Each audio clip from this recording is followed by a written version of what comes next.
ನಮಸ್ಕಾರ ಸ್ನೇಹಿತರೆ, ನಮ್ಮ ನಂಬಿಕೆಗೆ ಸ್ವಾಗತ ಸುಸ್ವಾಗತ.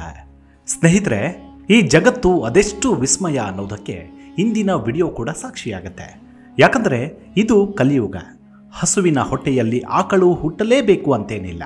ಅದಕ್ಕೆ ನಿದರ್ಶನವಾಗಿ ಮನುಷ್ಯನ ಹೊಟ್ಟೆಯಲ್ಲಿ ಮಂಗನ ಲಕ್ಷಣದ ಮಗು ಹುಟ್ಟಿರೋದು, ಆಕಳ ಹೊಟ್ಟೆಯಲ್ಲಿ ಹಂದಿಮುಖದ ಕರು ಜನಿಸಿರೋದು, ಹೀಗೆ ನಾನಾ ವಿಲಕ್ಷಣ ಪ್ರಸಂಗಗಳು ನಮ್ಮ ಕಣ್ಣಿಗೆ ಸಾಕ್ಷಿಯಾಗುತ್ತಲೇ ಇವೆ.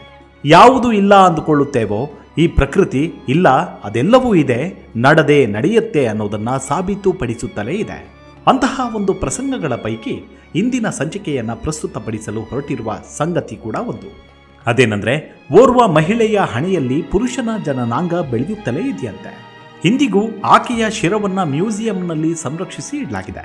ಅಲ್ಲದೆ ಪುರುಷನ ಶಿಶ್ನಾಕಾರದ ಆ ಅಂಗ ಬೆಳೆಯುತ್ತಲೇ ಸುಮಾರು 10 ಸೆಂಟಿಮೀಟರ್ನಷ್ಟು ದಾಟಿಬಿಟ್ಟಿದೆಯಂತೆ. ವೈದ್ಯಕೀಯ ಪರೀಕ್ಷೆ ಮಾಡಲಾಗಿ ಅದನ್ನು ಪುರುಷನ ಜನನಾಂಗದಂತೆಯೇ ಇದೆ ಎಂದು ದೃಢಪಡಿಸಲಾಗಿದೆ. ಹಾಗಾಗಿ ಈ ಸೋಜಿಗವನ್ನು ಕಣ್ತುಂಬಿಕೊಳ್ಳುವುದಕ್ಕೆ ವಿಶ್ವದ ನಾನಾ ಭಾಗಗಳಿಂದ ಜನ ಬಂದು ಹೋಗ್ತಿದ್ದಾರೆ. ಕೆಲವರಿಗೆ ಮುಜುಗರವಾದರೆ ಮತ್ತು ಕೆಲವರಿಗೆ ಇದೊಂದು ಸೋಜಿಗದ ಸಂಗತಿ. ಮತ್ತಷ್ಟು ಜನಕ್ಕೆ ಇದೊಂದು ವಿಸ್ಮಯಗಳ ಆಗರವೂ ಹೌದು. ಅಷ್ಟಕ್ಕೂ ಅದರ ಹಿಂದಿನ ಕಥೆಯಾದರೂ ಏನು, ಆ ಮಹಿಳೆಯಾದರೂ ಯಾರು, ಯಾವ ದೇಶದವಳು, ಈ ಪ್ರಕರಣ ಬೆಳಕಿಗೆ ಬಂದಿದ್ದು ಯಾವಾಗ ಅನ್ನೋದನ್ನು ಇಂದಿನ ಸಂಚಿಕೆಯಲ್ಲಿ ನೋಡೋಣ. ಅದಕ್ಕೂ ಮುನ್ನ ನಮ್ಮ ನಂಬಿಕೆಗೆ ನಿಮ್ಮ ಬೆಂಬಲವಿರಲಿ. ಸ್ನೇಹಿತರೆ, ಇಂತಹ ವಿಷಯಗಳು ಭಾರತೀಯರಾದ ನಮಗೆ ಮುಜುಗರವನ್ನು ಹುಟ್ಟಿಸುವ ಸಂಗತಿಯೇ. ಆದರೆ ಕೇವಲ ಮನುಷ್ಯ ಅಂತ ಭಾವಿಸಿ ಆ ಸೋಜಿಗವನ್ನು ಅರ್ಥ ಮಾಡಿಕೊಳ್ಳಲು ಉತ್ಸುಕರಾದರೆ ಅದೊಂದು ಕೇವಲ ಅಂಗಾಂಗವಷ್ಟೇ. ಈ ಫೋಟೋದಲ್ಲಿ ತೋರಿಸೋಕೆ ಹೊರಟಿರೋ ಸಂಗತಿಗೂ ಮುನ್ನ ಈ ವಸ್ತು ಸಂಗ್ರಹಾಲಯವಾದರೂ ಯಾವುದು, ಎಲ್ಲಿರುವುದು ಅನ್ನೋದನ್ನು ವಿವರಿಸ್ತೇನೆ ಕೇಳಿ. ಸ್ನೇಹಿತರೆ, ಈ ಮ್ಯೂಸಿಯಂ ಹೆಸರು ಮಟ್ಟರ್ ಮ್ಯೂಸಿಯಂ ಎಂದು. ಇದಿರೋದು ಫಿಲಿಡೆಲ್ಫಿಯಾದಲ್ಲಿ. ಈ ಮಟ್ಟರ್ ವಸ್ತು ಸಂಗ್ರಹಾಲಯವು ವಿಶ್ವವಿಖ್ಯಾತಿಯನ್ನು ಪಡೆದಿರುವಂಥದ್ದು. ಯಾಕಂದರೆ ಈ ವಸ್ತು ಸಂಗ್ರಹಾಲಯದಲ್ಲಿ ಅತಿ ಪ್ರಾಚೀನ ವಸ್ತುಗಳನ್ನು, ಪಳೆಯುಳಿಕೆಗಳನ್ನು ಸಂಗ್ರಹಿಸಿ ಇಡಲಾಗಿದೆ. ವೈದ್ಯಕೀಯ ರಂಗಕ್ಕೆ ಸಂಬಂಧಿಸಿದ ವಿಲಕ್ಷಣ ವಸ್ತುಗಳು, ಐತಿಹಾಸಿಕ ಕಲಾಕೃತಿಗಳು ಮತ್ತು ವೈಜ್ಞಾನಿಕ ಮಾದರಿಗಳನ್ನು ಇಲ್ಲಿ ಸಂಗ್ರಹಿಸಿಟ್ಟಿದ್ದಾರೆ. ಹಾಗಾಗಿ ಗಮನಾರ್ಹ ಸಂಗ್ರಹಕ್ಕಾಗಿ ಬಹಳ ಹಿಂದಿನಿಂದಲೂ ಹೆಸರುವಾಸಿಯಾಗಿದೆ. ಮಾನವನ ಅಂಗರಚನಾಶಾಸ್ತ್ರದ ವಿಶಿಷ್ಟತೆಗಳು ಮತ್ತು ವೈದ್ಯಕೀಯ ಇತಿಹಾಸದ ಬಗ್ಗೆ ಆಸಕ್ತಿ ಹೊಂದಿರುವ ಪ್ರವಾಸಿಗರನ್ನು ಸೆಳೆಯುತ್ತೆ.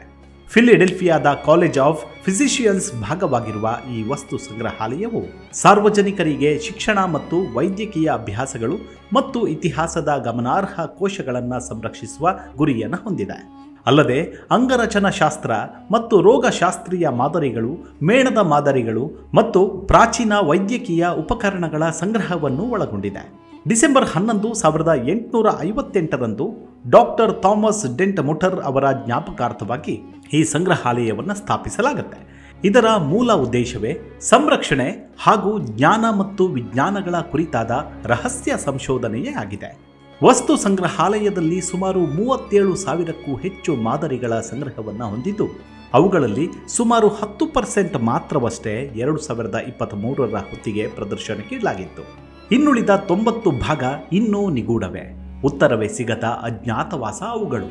ಮುಂದಿನ ಸಂಚಿಕೆಯಲ್ಲಿ ಈ ಮ್ಯೂಸಿಯಂ ಕುರಿತಾದ ನಿಗೂಢ ವಿಚಾರವನ್ನು ತಿಳಿಸಿಕೊಡ್ತೀನಿ.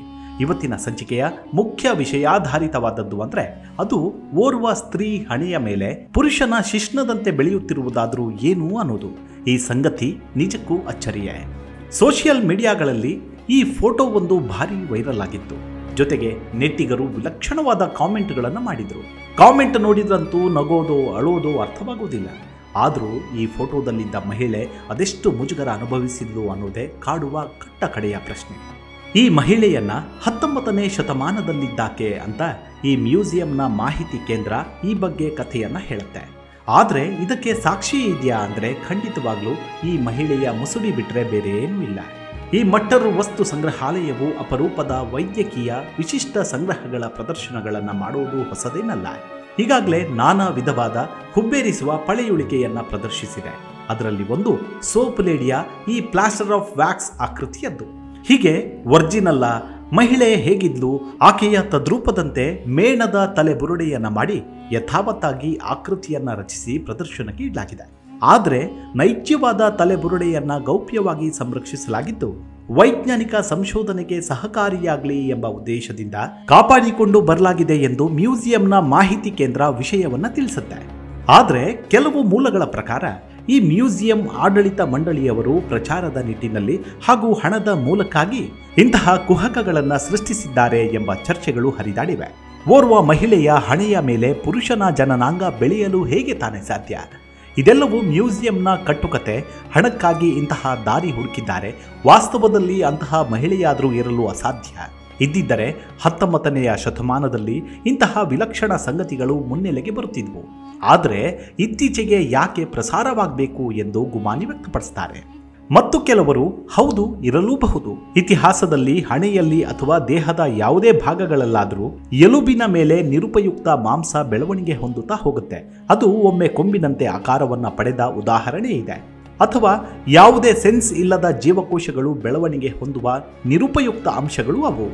ಹೇಗೆಂದ್ರೆ ನಮ್ಮ ದೇಹದಲ್ಲಿ ಉಗುರಿನ ಅಂಶದಂತೆ ಮನುಷ್ಯ ಸತ್ತ ನಂತರವೂ ಉಗುರು ಬೆಳೆಯುತ್ತಲೇ ಇರುತ್ತೆ. ಅದರಂತೆಯೇ ಈಕೆಯ ಹಣೆಯಲ್ಲಿ ನಿರುಪಯುಕ್ತ ಅಂಗಾಂಗದಂತೆ ಬೆಳೆದಿರಬಹುದು ಎಂಬ ವಾದವೂ ಇದೆ. ಅಲ್ಲದೆ ಈ ರೀತಿಯ ಕಥೆಗಳನ್ನು ಸೃಷ್ಟಿ ಮಾಡಿದರೆ ಇಡೀ ಪ್ರಪಂಚವನ್ನೇ ಸೆಳೆಯಬಹುದು. ಮಾತ್ರವಲ್ಲ, ಐತಿಹಾಸಿಕವಾಗಿ ಆಕರ್ಷಣೆ ಹುಟ್ಟು ಹಾಕಬಹುದು ಎಂಬ ನಿಟ್ಟಿನಲ್ಲಿ ನಿರ್ಮಿಸಿರುವಂಥದ್ದು. ಈಗಾಗಲೇ ಈ ಮ್ಯೂಸಿಯಂನಲ್ಲಿ ನಾನಾ ವಿಚಾರಗಳು ಕೂಡ ಇಂದಿಗೂ ಗ್ರಾಸವಾಗಿದೆ. 2023ರಲ್ಲಿ ಈ ವಿಷಯವನ್ನ ಪ್ರದರ್ಶಿಸುವ ಹುನ್ನಾರವಾದರೂ ಏನಿತ್ತು? ಮಟ್ಟರ್ನಂತಹ ವಸ್ತು ಸಂಗ್ರಹಾಲಯದಲ್ಲಿ ಗೌರವಾನ್ವಿತ ಶೈಕ್ಷಣಿಕ ಪ್ರದರ್ಶನಗಳನ್ನು ನೀಡುತ್ತವೆ. ಮಾನವ ಜೀವಶಾಸ್ತ್ರ, ತಳಿಶಾಸ್ತ್ರ ಮತ್ತು ವೈದ್ಯಕೀಯ ವಿಜ್ಞಾನದ ಪ್ರಗತಿಯ ಒಳನೋಟಗಳನ್ನು ಒದಗಿಸುತ್ತವೆ ಎಂಬ ಖ್ಯಾತಿಯನ್ನ ಗಳಿಸಬೇಕಾ ಎಂಬ ಪ್ರಶ್ನೆಯನ್ನ ಮಾಡಿದ್ದಾರೆ ಹಲವರು. ಆದರೆ ಈ ಬಗ್ಗೆ ಮಟ್ಟರ್ ಸಂಗ್ರಹಾಲಯ ಇಂತಹ ಊಹಾಪೋಹಗಳನ್ನು ತಳ್ಳಿಹಾಕಿದೆ. ಮಾತ್ರವಲ್ಲ, ಆ ಮಹಿಳೆ 1950ರ ಆಸುಪಾಸಿನಲ್ಲಿ ಬದುಕಿದ್ದಾಕೆ.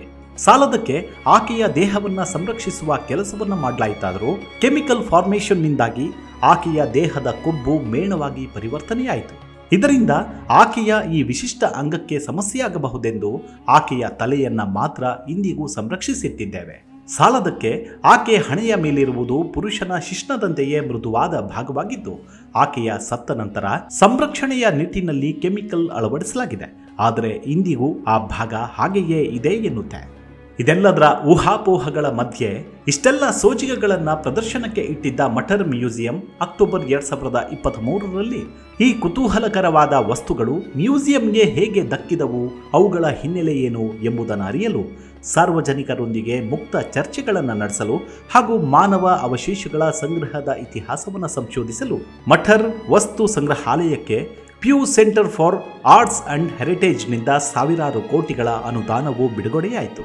ತದನಂತರ ನವೆಂಬರ್ 17, 2023ರಂದು ಇದೇ ವಿಚಾರಗಳ ಕುರಿತಾಗಿ ಮುಕ್ತವಾಗಿ ಚರ್ಚೆ ಕೂಡ ನಡೆದಿತ್ತು. ಆದರೆ ಹಣೆಯ ಮೇಲೆ ಶಿಶ್ನವಿರುವ ಮಹಿಳೆಯಾದರೂ ಯಾರು, ಯಾಕಾಗಿ ಹಣೆಯಲ್ಲಿ ಜನನಾಂಗ ಬೆಳೆದಿದೆ, ಕಾರಣ ಏನಿರಬಹುದು ಅನ್ನೋ ಸಾಮಾನ್ಯ ಜ್ಞಾನವನ್ನು ನೀಡಲು ಆಗಲಿಲ್ಲ ಮಟ್ಟರ್ ಮ್ಯೂಸಿಯಂಗೆ. ಆದರೆ ಈ ಬಗ್ಗೆ ಸತ್ಯವಾದ ಮಾಹಿತಿಯನ್ನ ಹಂಚಿಕೊಂಡ ನಂತರವೂ ಹೊರ ಪ್ರಪಂಚಕ್ಕೆ ವಿಷಯ ಮುಟ್ಟಿಸುವುದು ಬೇಡ ಎಂಬ ನಿಲುವೇನಾದರೂ ಇದೆಯಾ ಅನ್ನೋದು ಕೂಡ ತಿಳಿದಿಲ್ಲ. ಒಂದು ವೇಳೆ ಸತ್ಯವೇ ಆಗಿದ್ರೆ ಅದರಿಂದ ಉಪಯೋಗವಾದರೂ ಏನು? ಉಪಯೋಗವಿಲ್ಲದ ಸತ್ಯವನ್ನ ತಿಳಿದು ಇಡೀ ಪ್ರಪಂಚ ಮಾಡುವುದಾದ್ರೂ ಏನಿದೆ ಅನ್ನೋದನ್ನ ಜಾಣ್ಮೆಯಿಂದ ಯೋಚಿಸಿದ್ರೆ ಬಹುಶಃ ಮಟ್ಟರ್ ಮ್ಯೂಸಿಯಂ ಇಂತಹ ರೂಮರ್ ಹಬ್ಬಿಸುತ್ತಿರಲಿಲ್ಲ ಎನಿಸುತ್ತೆ. ಅಂತೂ ಸಾವಿರಾರು ಕೋಟಿ ಅನುದಾನ ಬಿಡುಗಡೆ ಆಗಿದೆ ಅನ್ನೋದೇ ಲಾಭ. ಇನ್ನೇನು ಕೆಲಸ ಮುಗಿತಲ್ವಾ? ನಿಮಗೇನಾದರೂ ಹೆಚ್ಚಿನ ಮಾಹಿತಿ ಇದ್ರೆ ಶೇರ್ ಮಾಡಿ. ಮುಂದಿನ ಸಂಚಿಕೆಯಲ್ಲಿ ಮತ್ತೆ ಸಿಗೋಣ.